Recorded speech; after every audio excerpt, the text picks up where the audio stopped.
다 같이 한 마음으로 베드로전서 2장 6절의 말씀 같이 합독해 보도록 하겠습니다. 성경에 기록되었을 때 보라 내가 택한 보배로운 모퉁이 돌을 시온에 두노니 그를 믿는 자는 부끄러움을 당하지 아니하리라 하였으니 아멘. 사랑하는 여러분, 인생을 살다 보면은 부끄러운 일들이 많이 기억이 납니다. 그래서 그때 내가 왜 그 말을 했을까, 그런 행동을, 그런 결정을 했을까라는 그런 생각에 얼굴이 화끈해지죠. 그러면서 주님, 내 인생이 너무 부끄럽습니다. 참 내 인생이 너무 창피합니다 라고 느껴집니다. 자녀 앞에서 믿음의 부모가 하지 말아야 될 행동을 했을 때, 사랑하는 아내 앞에서, 어떤 남편 앞에서, 그리고 이웃들에게, 성도들 간에, 또 목회자가 성도들 앞에 부끄러운 행동을 하였었을 때 너무 창피하죠. 그런데 그 부끄러운 행동은 나 혼자만 하는 것이 아니라 우리 모두에게도 그런 부끄러운 과거들이 있습니다. 그러나 주님은 오늘 우리에게 말합니다. 예수 그리스도를 믿는 자녀들은 부끄러움을 당하지 아니하리라 라고 말씀을 하고 있습니다. 오늘 귀한 말씀을 전했던 사도는 베드로 사도예요. 어느 누구보다 부끄러웠던 시간이 너무너무 많은 사도입니다. 그의 과거의 이름이 시몬이지 않습니까? 흔들리는 갈대였었지요. 그런 너무 많은 부끄러운 행동을 많이 했었습니다. 그랬던 그가 오늘 고백하는 겁니다. 인생은 부끄럽지 않아. 부끄러움을 당하지 아니하리라. 그렇기 때문에 오늘 말씀을 통해서 왜 우리가 부끄러움을 당하지 아니하게 되는지를 아셔야 되는 겁니다. 성경에서는 주를 믿는 자는 부끄러움을 당하지 아니한다라고 결론을 냈습니다. 그렇다면 주님을 믿지 아니하면 영원히 부끄러울 수밖에 없구나. 맞습니다. 영원히 부끄럽습니다. 부끄러움이라는 단어부터 먼저 우리가 정의를 해본다면 상황에 따라 부끄러움이라는 단어가 좀 다르게 쓰여집니다. 수줍음을 많이 좀 타시는 분들에게 저 사람은 너무 부끄러움이 많아 라고 말을 하기도 하죠. 그런데 다 큰 아들에게, 결혼도 하는 아들에게 어머니가 이렇게 말합니다. 너 자녀 앞에서 부끄럽지도 않니? 라고 말할 때는 뭔가 그 아들이 크나큰 잘못과 양심에 어긋나는 일을 하고 있을 때 하는 말이겠죠. 또한 자기 자신을 향해서 이렇게 말합니다. 나 참 너무 부끄럽다. 나 너무 부끄럽다 할 때는 자신의 실수, 실패로 인하여서 자책하는 그런 의미일 것입니다. 성경에서는 부끄럽다라는 그 단어를 쓰이는 환경에 관한 말씀이 기록이 좀 되어 있습니다. 잠언 6장 32절과 33절 말씀에 보면은 음란한 여인이 나옵니다. 여인과 간음하는 자는 무지한 자라. 이것을 행하는 자는 자기의 영혼을 망하게 하며 라고 했습니다. 음란죄에 관해서 말을 하면서 33절 말씀에 바로 음란죄를 저지른 사람은 부끄러운 자다라고 말합니다. 상함과 능욕을 받고 부끄러움을 씻을 수 없게 되나니, 또한 부모를 학대하는 자도 부끄러운 자입니다. 잠언 19장 26절 말씀에 아비를 구박하고 어미를 쫓아내는 자는 부끄러움을 끼치며 능욕을 부르는 자식이니라. 우상 숭배하는 사람도 그런 사람은 부끄러운 사람이야 라고 말하죠. 이사야서 45장 16절 말씀에요. 우상을 만드는 자는 부끄러움을 당하며 욕을 받아 다 함께 수욕 중에 들어갈 것이로되. 간음하는 자, 부모를 학대하는 자, 우상 숭배하는 자는, 그런 자들은 부끄러움을 당합니다. 이런 죄를 지으면 부끄러움을 당합니다. 이것이 바로 부끄러움이라는 것입니다. 예수님에게도 부끄러움이라는 단어를 사용하셨습니다. 히브리서 12장 2절 말씀에 보면 믿음의 주요 또 온전하게 하신 이 예수님을 바라보자. 그는 그 앞에 있는 기쁨을 위하여 십자가를 참으사. 어떤 기쁨입니까? 온 인류가 구원받는 그 기쁨을 위해서 십자가를 참으시고 부끄러움을 개의치 아니하시더니 하나님 보좌 우편에 앉으셨느니라. 아멘. 예수님은 부끄러움을 당하셨습니다. 왜 예수님께서 부끄러움을 당하셨습니까? 바로 죄인인 나를 대신하여서 대속의 제물이 되어주셨기 때문에 예수님은 부끄러움을 당하셨어요. 조롱을 받으셨고 침뱉음을 당하셨고 사람들에게 정죄, 비난, 수치, 모욕, 채찍질, 수많은 여러분 부끄러움을 당하셨습니다. 나를 대신하여서 예수님 십자가에 지셨기 때문에, 죄인인 나를 대신하여서 예수님 십자가에 계셨기 때문에 부끄러움을 당한 것입니다. 이렇게 부끄러움은 죄의 결과입니다. 부끄러움 자체가 죄입니다. 죄를 상징하는 것이 부끄러움이라는 것입니다. 그런데 성경 우리에게 말합니다. 너희는 부끄러움을 당하지 아니하리라. 우리의 삶에 얼마나 많은 죄가 있습니까? 얼마나 많은 부끄러운 일이 참 많이 하고 있지 않습니까? 그런데 지금 오늘 또 우리에게 말합니다. 부끄러움을 당하지 아니할 것이다. 베드로도 너무 부끄러운 일을 했었죠. 예수님이 가장 필요로 할 때 예수님에게 가장 제자들의 위로와 제자들의 정말 따뜻한 정말 도움이 필요로 할 때, 예수님이 십자가 위에 계실 때 베드로는 예수님을 저주하고 도망갔어요. 예수님을 저주했습니다. 너무너무 부끄럽습니다. 생각하고 싶지도 않을 것입니다. 닭 울음소리 듣고 싶지도 않습니다. 그런 베드로가 내 인생은 부끄럽지 않습니다. 난 부끄럽지 않습니다. 도대체 어떤 자신감이, 어떤 여러분 믿음이 있기에 이렇게도 그가 당당하게 너무너무 부끄러워서 얼굴을 들을 수가 없는 거예요. 지금 베드로는 사도예요. 예수님을 친구하는 사람입니다. 예수님을 친구하는 자가 과거에 예수님에게 저주라는 거예요. 욕지거리라는 겁니다. 가장 예수님께서 외로우실 때, 가장 예수님께서 공고하실 때 너무너무 예수님의 심장에다가 대못을 박았어요. 씻지 못할 죄를 지었다는 겁니다. 그런데 그가 고백합니다. 난 부끄럽지 않습니다. 난 부끄러운 인생이 아닙니다. 여러분도 부끄럽지 않습니다. 라고 그가 당당히 말할 수 있는 이유는 한 가지입니다. 예수님께서 나의 부끄러움을 가지고 가셨기 때문입니다. 나의 죄를 가지고 가셨기 때문입니다. 내가 받은 수치, 조롱, 정죄, 어떻게 베드로 너가, 어떻게 베드로 당신이 이렇게 살 수 있어, 이렇게 행동할 수 있어 라고 수많은 비난과 정죄와 여러분 조롱을 예수님이 다 가지고 가셨어요. 예수님께서 담당하셨다는 겁니다. 이사야서 53장 말씀에 보면 사람들이 생각하기를 예수님이 너무 많은 부끄러움과 너무 많은 조롱을 받고 있기 때문에 예수님이 오늘 잠언의 말씀처럼, 이사야서 말씀처럼 음란죄를 저질렀나? 부모님을 학대하셨나? 우상을 숭배하셨나? 라고 수많은 죄를 지었나? 라고 생각을 하지만 아닙니다. 그는 실로 우리의 질고를 지고 우리의 슬픔을 당하였거늘 우리는 생각하기를 그는 징벌을 받아 하나님께 맞으며 고난을 당한다 하였노라. 너무 많이 맞았어요. 사람들에게 맞았습니다. 부끄러움을 당했습니다. 그러나 그 부끄러움을 당한 이유는 한 가지입니다. 나의 허물 때문에, 나의 죄악 때문이라. 아멘. 5절 말씀 같이 읽습니다. 그가 찔림은 우리의 허물 때문이요 그가 상함은 우리의 죄악 때문이라. 그가 징계를 받음으로 우리는 평화를 누리고 그가 채찍에 맞음으로 우리는 나음을 받았도다. 아멘. 예수님께서 베드로의 부끄러움을, 베드로의 죄를, 베드로의 그 연약함을, 베드로의 그 여러분 믿음 없음을 다 가지고 가셔서 예수님이 부끄러움을 당하셨고 채찍에 맞으셨고 비난을 받으셨다는 겁니다. 그래서 지금 우리에게 말합니다. 너희들은 부끄러울 필요가 없어. 내가 부끄러움을 다 당하였노라. 우리가 믿어야 되는 것은 부끄러움을 다 이루신 주님을 믿고 가고 담대하게 부끄러움의 문제를 해결해 주실 분은 오직 유일하신 분은 예수 그리스도밖에 없음을 알고 길과 진리와 생명 되신 분은 예수 그리스도밖에 없음을 알고 있는 모습 그대로, 부족한 모습 그대로, 죄인된 모습 그대로 주님께 나아가면 되는 것입니다. 그리고 주님 앞에 울면 되는 것입니다. 그리고 주님께 이렇게 결단하셔야 되는 겁니다. 주님, 길과 진리와 생명 되신 예수님의 말씀에 나는 순종하겠습니다. 절대 순종하겠습니다. 오직 예수님의 뒤만 따라가겠습니다. 나의 주 나의 예수님, 보배로신 나의 예수님 찬양합니다. 우리는 이렇게 고백하며 나아가는 것입니다. 한국 전쟁 때 있었던 일입니다.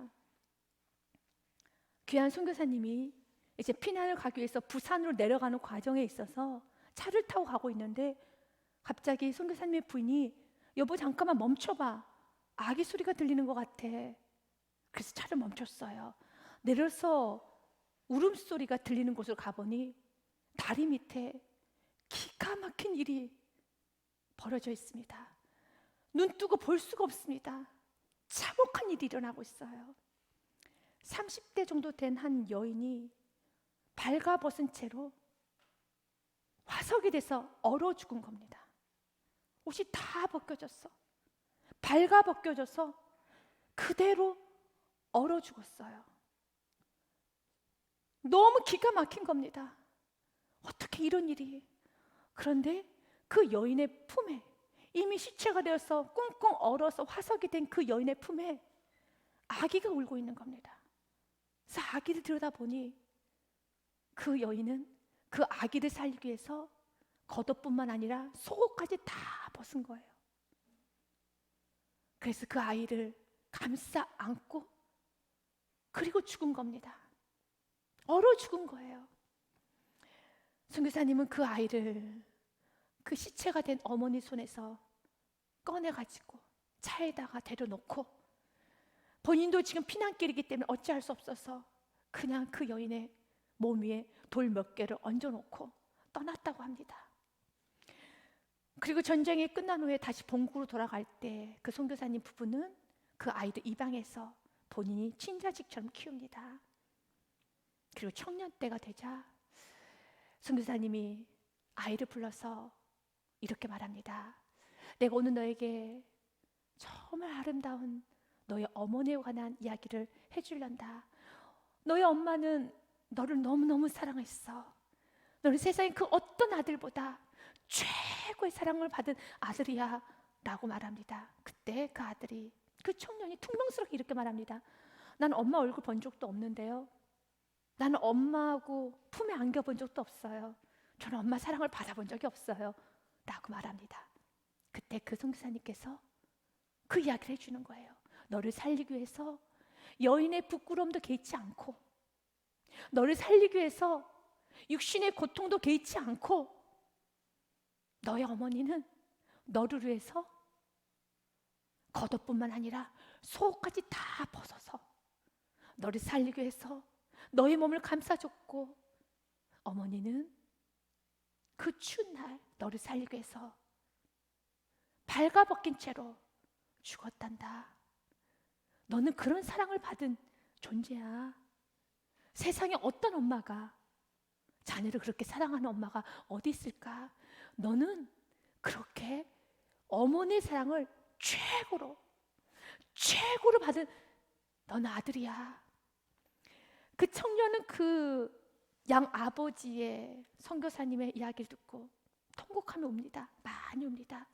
그리고 가장 추운 날 1월에 한국에 들어가서 어머니 무덤에 찾아갑니다. 그리고 자신의 겉옷을 벗어가면서 그 어머니 무덤 위에 덮으며 이렇게 말합니다. 어머니, 얼마나 추우셨어요.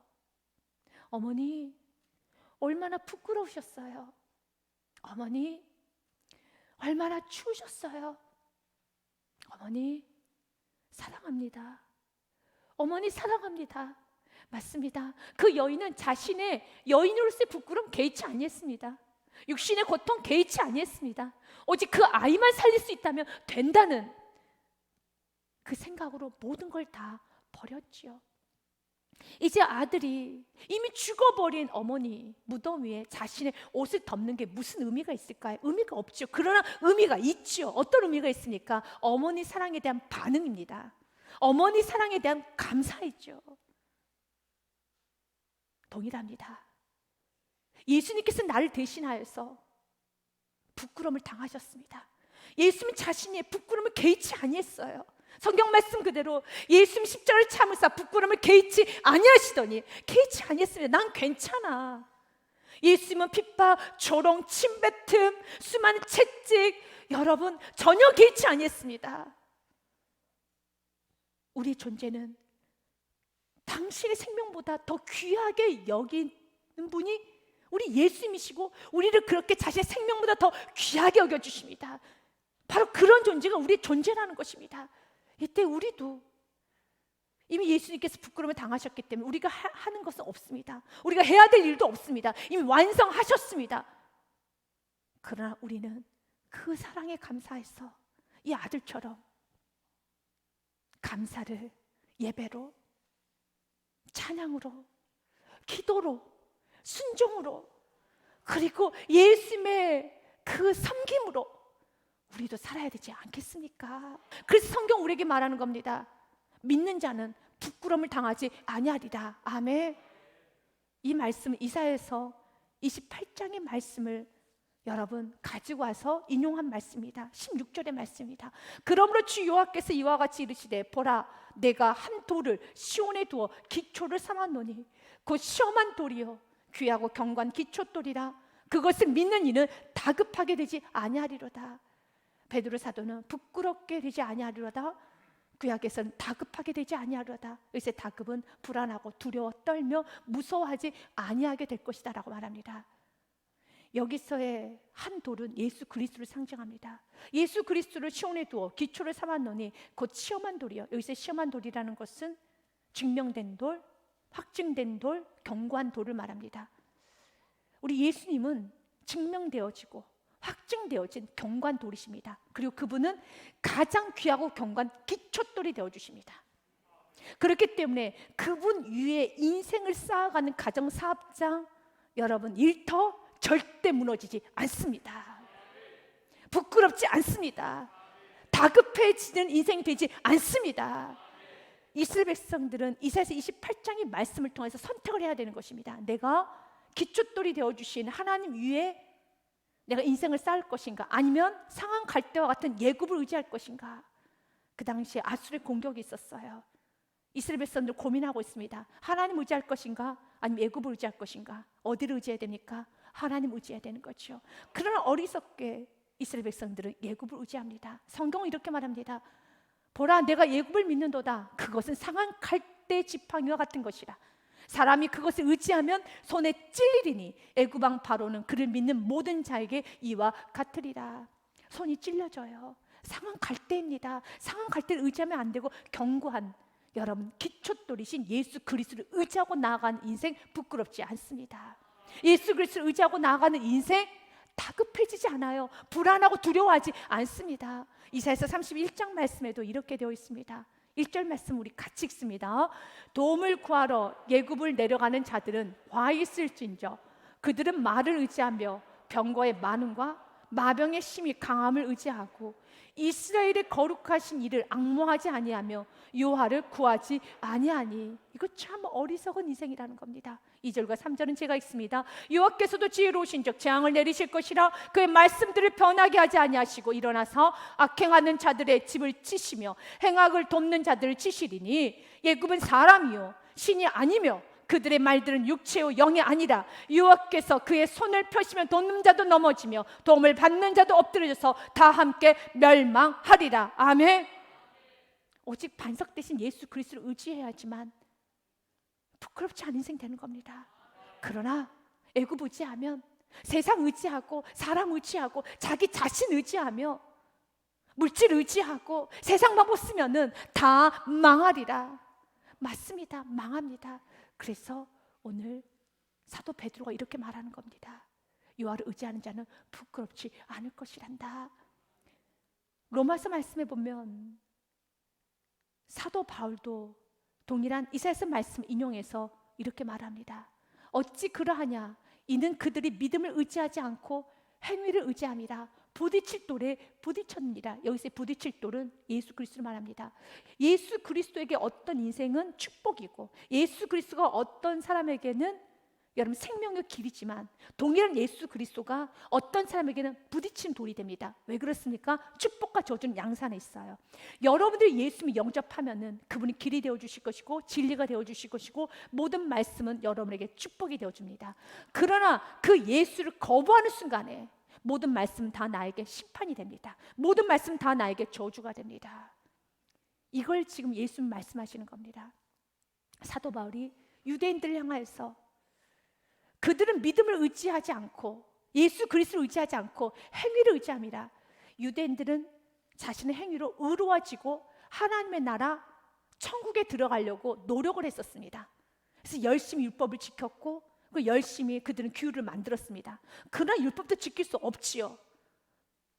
그러나 그들은 자기 나름대로 이렇게 자기가 열심히 노력하면 열심히 살면은 천국 갈 수 있어 라고 생각을 했습니다. 의로워질 수 있어 라고 생각을 하는데 어느 날 예수님이라는 분이 나타나셔서 이렇게 말합니다. 내가 곧 길이고 진리고 생명이니 나로 말미암지 않고서는 아버지께로 갈 자가 없느니라 라고 말씀을 하는 거예요. 자기 생각과 예수님이 충돌이 일어난 겁니다.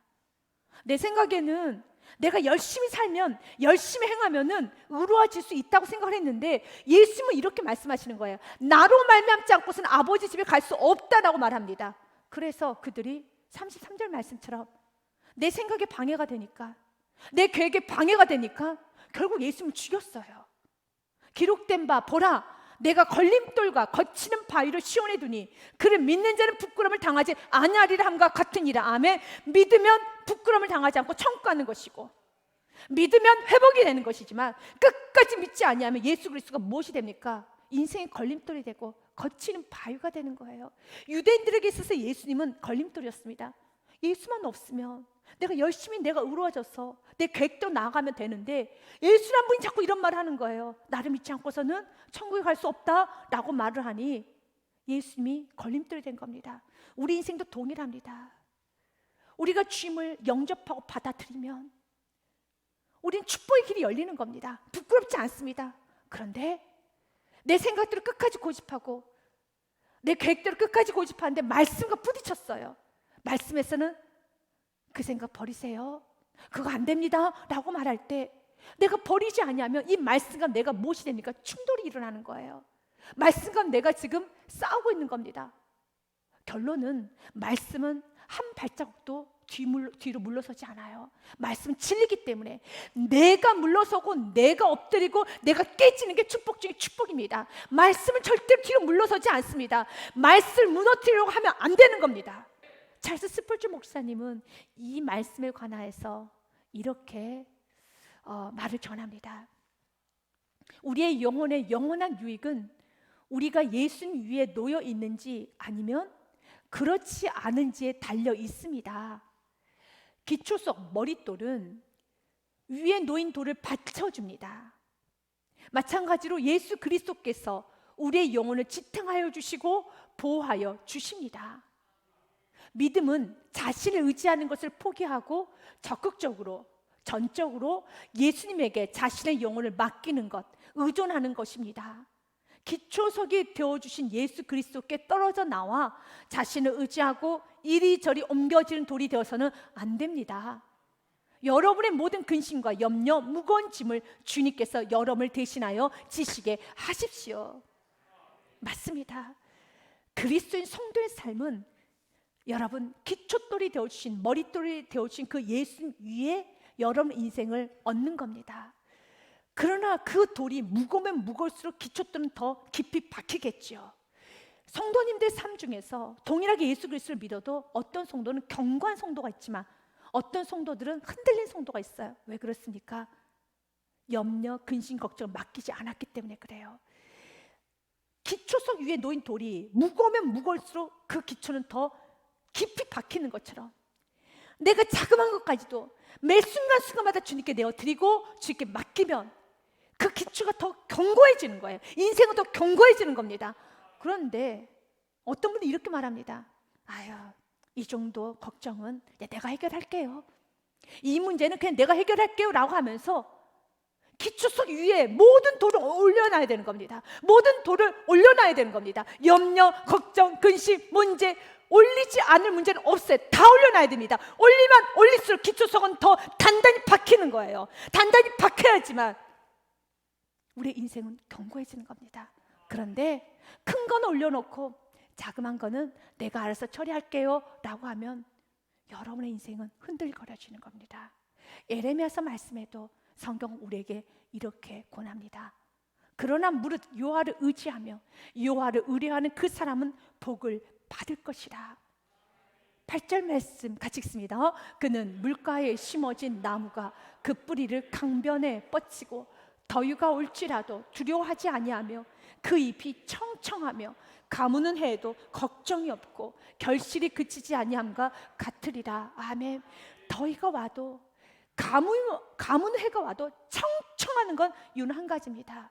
물가에 심어진 나무가 그 뿌리를 강변에 뻗쳐야 되는 겁니다. 깊숙이 뻗쳐야 되는 겁니다. 우리의 주춧돌이 되어주신, 우리의 머릿돌이 되어주신 예수님께 여러분이 완전히 밀착을 하셔야 되는 겁니다. 말씀에 여러분들 밀착하셔서 그 말씀의 은혜도 받고 위로도 받고 권면도 받고 책망도 받고 힘도 얻고 그렇게 살아갈 때 우리의 인생은 부끄럽지 않습니다.